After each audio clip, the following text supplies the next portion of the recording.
আসসালামু আলাইকুম, সবাই কেমন আছেন? আলহামদুলিল্লাহ, আমি অনেক ভালো আছি।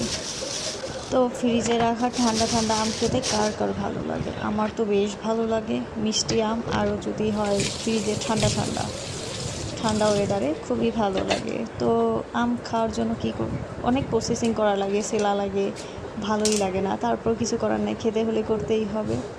দুইটা আম কেটে এই ছুরিটা আমি সেই দিন বাজার থেকে কিনে নিয়েছি টাকা দিয়ে। আর এইটা দিয়ে আমার এই পর্যন্ত যে কয়বার হাত কাটছে, আগে আমার ছোটো একটা ছুরি ছিল আরএফএলের, ওইটা দিয়ে আমি খুব ভালো কাটতে পারতাম। ছুরিটা ভেঙে গেছে গ্রামে যে ছাগলের চামড়া কাটতে গিয়ে ভেঙে গেছে। তারপর হচ্ছে কি এই ছুরিটা কিনে আনি, কিন্তু অনেক হাত কাটে, অনেক। আমার এই পর্যন্ত 3-4বার হাত কেটে গেছে। নিজেই টাকা দিয়ে কিনে আনলাম, নিজেরই পছন্দ মতন, আর নিজেরই হাত কাটতেছে, কী অবিশ্বাস্য কথা। যাই হোক, কিছু করার নেই, করতেই হবে, তাও এই দিয়ে কাজ করতেছি। আর আমটা খুবই মিষ্টি ছিল, খুবই রসালো এবং খুবই ভালো লাগতেছিল। তো সবাই ভালো থাকবেন, আল্লাহ হাফেজ।